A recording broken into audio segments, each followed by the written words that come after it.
Good morning all of you. आज हम financial derivative and risk management के अंदर हमारा लेक्चर नंबर 7 स्टार्ट कर रहे हैं। लेक्चर नंबर 7 जो है हमारा वो exchange traded versus OTC derivatives और ट्रेडर्स इन डेरिवेटिव मार्केट से रिलेटेड है।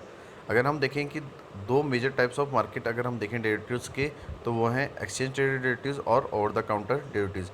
अगर हम एक्सचेंज ट्रेडेड डेरिवेटिव्स की बात करें तो ये वो ट्रेड है जहाँ पे हम किसी सेंट्रल एक्सचेंज के थ्रू कर रहे हैं, जहाँ पे जो पब्लिसली है वो विजिबल है प्राइस को लेके।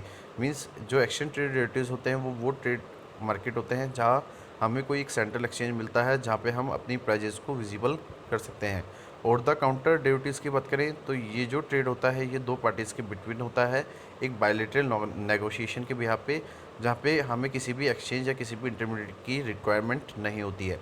अगर हम ओटीसी की बात करें, ओवर द काउंटर मार्केट की बात करें, तो ये टर्म यूज़ करते हैं हम तब जब हमें स्टॉक ट्रेड करते हैं किसी भी डीलर नेटवर्क या कोई भी नोट सेंट्रलाइज्ड एक्सचेंज के थ्रू। तो अगर हम ये कहें तो ये जो ओटीसी डेरिवेटिव्स है ये अनलिस्टेड स्टॉक्स को ट्रेड करता है, जहाँ पे जो सिक्योरिटीज ट्रेड की जाती हैं वो ब्रोकर, डीलर या किसी डायरेक्ट नेगोशिएशन के थ्रू की जाती है। उसके बाद अगर हम देखें तो जो डिफरेंट कैरेक्टरिस्टिक्स हैं टू टाइप्स ऑफ मार्केट की, वो एक दूसरे के कॉम्प्लीमेंट है। और अगर हम देखें कि जो ये ट्रेडिंग प्लेटफॉर्म हमें प्रोवाइड किया गया है वो किसी भी डिफरेंट बिजनेस निश को सूट कर जाता है। अगर अदर हैंड पे देखें तो जो एक्सचेंज ट्रेडेड डेरिवेटिव मार्केट है वो बेटर प्राइस ट्रांसपेरेंसी और कंपेयर करते हैं उसको ओटीसी मार्केट के अंदर। और जो काउंटर पार्टी रिस्क है वो बहुत स्मॉलर होती है किसी भी एक्सचेंज ट्रेडेड मार्केट के अंदर। और जितने भी ट्रेडर्स हैं जहाँ पे हम अपनी डेरिवेटिव्स को एक्सचेंज कर रहे हैं उनको सेटल किया जाता है डेली किसी क्लियरिंग हाउस की हेल्प से। और अदर हैंड में अगर हम देखें तो जो ओटीसी मार्केट की जो फ्लेक्सिबिलिटी है उसका मतलब यह है कि वो सूट कर रही है बेटर ट्रेड्स को, जहाँ पे कोई भी तरीके के हाई ऑर्डर फ्लो या स्पेशल रिक्वायरमेंट हमें नहीं होती है। तो इस कॉन्टेक्स्ट में हम कहते हैं कि जो ओटीसी मार्केट प्लेटफॉर्म है वो एक रोल प्ले करता है एज ए इनक्यूबेटर किसी भी न्यू फाइनेंशियल प्रोडक्ट के लिए। तो हम लोग अगर देखें तो ओटीसी ही क्यों, वाई ओटीसी? तो कंपनी में be small and hence not qualifying the exchange listing requirements. हम ओटीसी को इसलिए एज ए डेरिवेटिव मार्केट के रूप में देखते हैं क्योंकि जो कंपनीज बहुत छोटी हैं जिनके पास किसी भी तरीके की लिस्टिंग रिक्वायरमेंट्स नहीं है किसी भी एक्सचेंज को क्वालिफाई करने के लिए, तो इसलिए हमें ओटीसी की रिक्वायरमेंट पड़ती है। ओटीसी में अगर देखें तो ये वो इंस्ट्रूमेंट है जहाँ पे हम यूज़ कर रहे हैं हैजिंग, रिस्क ट्रांसफ़र, स्पेकुलेशन और लिवरेज को। ओटीसी जो होती है वो हमें देती है एक्सपोजर डिफरेंट मार्केट के अंदर, जहाँ पे हमें बहुत तरीके के मार्केट के अंदर इन्वेस्टमेंट एवेन्यूज़ मिलते हैं।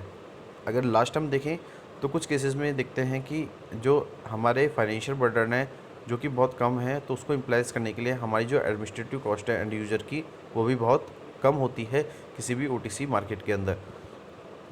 इसके बाद अगर हम देखें तो क्या लिखा हुआ है कि जो स्वैप्स हैं जिनको हम किसी भी रिगार्डेड में अगर हम देखें तो वो ओटीसी फाइनेंशियल डेरिवेटिव के मॉडर्न एग्जांपल है। तो जो ओटीसी डेरिवेटिव्स हैं वो नेगोशिएट होती हैं किसी भी डीलर या एंड यूज़र के बीच में या किसी दो डीलर्स के बीच में।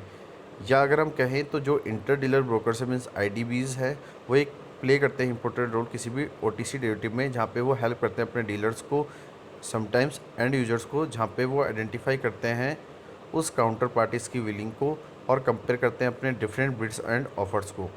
इसके बाद अगर हम देखें तो क्या क्या टाइप्स हैं ओटीसी डेरिवेटिव्स के, तो ओटीसी कॉन्ट्रैक्ट को हमने ब्रॉडली क्लासीफाई किया है उनके बेसिस पे, जो कि किसी अंडरलाइन एसेट्स के बेसिस पे हम उसको क्लासीफाई कर रहे हैं। तो जो उसकी वैल्यू है वो ड्राइव होगी, जैसे पहला जो पॉइंट है हमारा वो क्या है, इंटरेस्ट रेट डेरिवेटिव्स, कि अगर हम अंडरलाइंग एसेट्स की बात करें इस के अंदर इंटरेस्ट रेट डेरिवेटिव्स के अंदर, तो जो हमारे अंडरलाइंग एसेट्स होंगे वो एक स्टैंडर्ड इंटरेस्ट रेट होगी। तो अगर हम एग्जांपल देखें तो जो इंटरेस्ट रेट है ओटीसी डेरिवेटिव्स की उसमें इंक्लूड किया जाता है लिब्योर को, स्वैप्स को, यूजीडी ट्रेजरी बिल्स को, स्वैप्शन को, एफआरएज को। उसके बाद नेक्स्ट है कमोडिटी डेरिवेटिव्स, कि अगर हम कमोडिटी डेरिवेटिव्स की बात करें तो जो अंडरलाइंग एसेट्स होते हैं वो हमारी कोई फिजिकल कमोडिटी होती है, जैसे कि वीट हो गया, गोल्ड हो गया। और अगर हम एग्जांपल देखें हमारे कमोडिटी डेरिवेटिव्स के तो वो हमारे फॉरवर्ड कॉन्ट्रैक्ट्स होते हैं। इसके बाद अगर हम बात करें तो नेक्स्ट पॉइंट है फॉरेक्स मार्केट, कि अगर हम देखें कि जो अंडरलाइंग है एसेट्स है हमारे फॉरेक्स डेरिवेटिव्स के वो हमारे फॉरेन एक्सचेंज के फ्लक्चुएशंस होंगे, मीन्स जो फॉरेन एक्सचेंज में चेंजेस हो रहे हैं वो हमारे अंडरलाइंग एसेट्स होंगे। उसके बाद अगर हम देखें तो नेक्स्ट क्या है इक्विटी डेरिवेटिव, तो अगर हम इक्विटी डेरिवेटिव के अंदर अपने अंडरलाइंग एसेट्स को देखें तो वो हमारी इक्विटी सिक्योरिटीज़ होंगी, जैसे हमारे ऑप्शंस और फ्यूचर कॉन्ट्रैक्ट में होते हैं। नेक्स्ट अगर हम देखें तो क्या है नेक्स्ट, फिक्स्ड इनकम। तो जो फिक्स्ड इनकम है हमारी, उसमें जो हमारे अंडरलाइंग एसेट्स होंगे वो हमारी फिक्स्ड इनकम सिक्योरिटीज़ होंगी।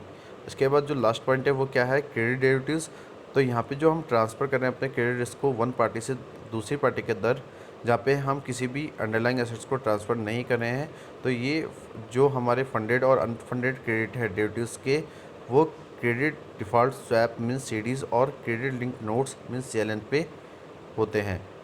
इसके बाद अगर हम देखें तो जो ओटीसी मार्केट है उनके टू डायमेंशन हैं। अगर हम कहें तो ये कस्टमर मार्केट और इंटर डीलर मार्केट भी होता है। कस्टमर मार्केट की बात करें तो ये बायलैटरल ट्रेडिंग होता है किसी भी डीलर और कस्टमर्स के बीच में, जहाँ पे इसको किया जाता है किसी भी एक इलेक्ट्रॉनिक मैसेज से, जहाँ पे हम उसको कहते हैं कि ये क्या है, एक डीलर रन्स है जो कि प्रोवाइड कर रहा है प्राइजेस को, जहाँ पे हम अपने डेरिवेटिव्स को बाई और सेल कर सके। और दूसरे के अंदर हम देखें तो इंटर डीलर मार्केट का है, जहाँ पे डीलर क्वेट्स कर रहा है, कोटास दे रहा है प्राइस के बिहाफ पे, जहाँ पे हम ऑफसेट कर रहे हैं कुछ रिस्क को किसी भी ट्रेड के अंदर।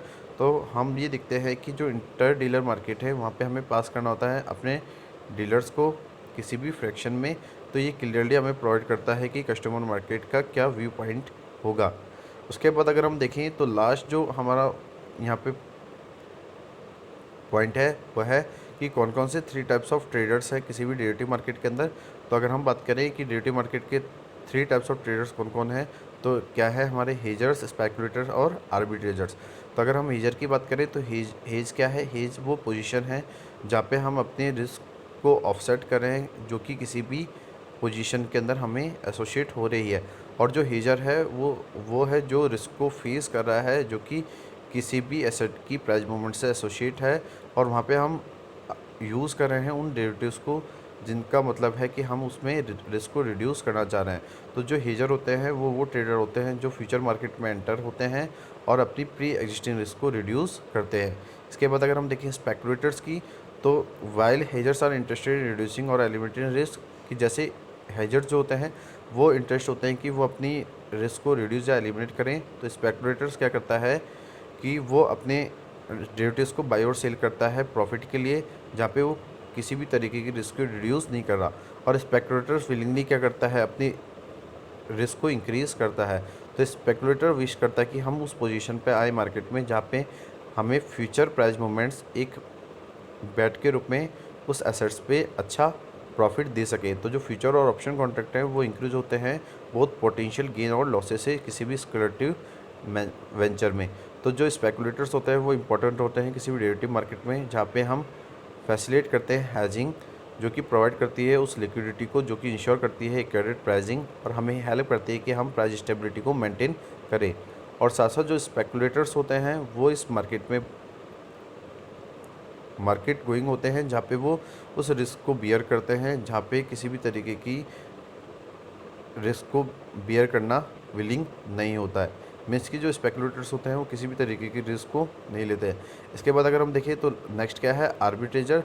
आर्बिट्रेजर वो पर्सन होता है जो साइमल्टेनियसली किसी भी ट्रांजैक्शन के अंदर एंटर होता है, जो कि दो या दो से अधिक मार्केट में देखा जाता है, और वो उससे उस मार्केट से एडवांटेज लेना चाहता है किसी भी डिफरेंट मार्केट की प्राइजेस को डिस्क्रिपेंसी करके। तो अगर हम एग्जांपल देखें कि जो फ्यूचर प्राइजेस हैं किसी भी एसेट्स की, अगर वो वेरी हाई है रिलेटिव किसी भी कैश प्राइस से, तो आर्बिट्रेजर क्या करेगा, उस प्रॉफिट को लेगा जब वो अपने एसेट्स को बाई करेगा और साइमल्टेनियसली उस फ्यूचर को सील कर देगा।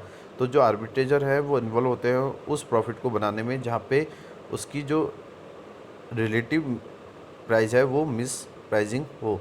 तो आर्बिट्रेजर्स जो होते हैं वो हेल्प करते हैं मार्केट को लिक्विड करने के लिए, ये इंश्योर करने के लिए वो एक्यूरेट है, यूनिफॉर्म प्राइजिंग है और इनहेंस कर रही है किसी भी प्राइस स्टेबिलिटी को।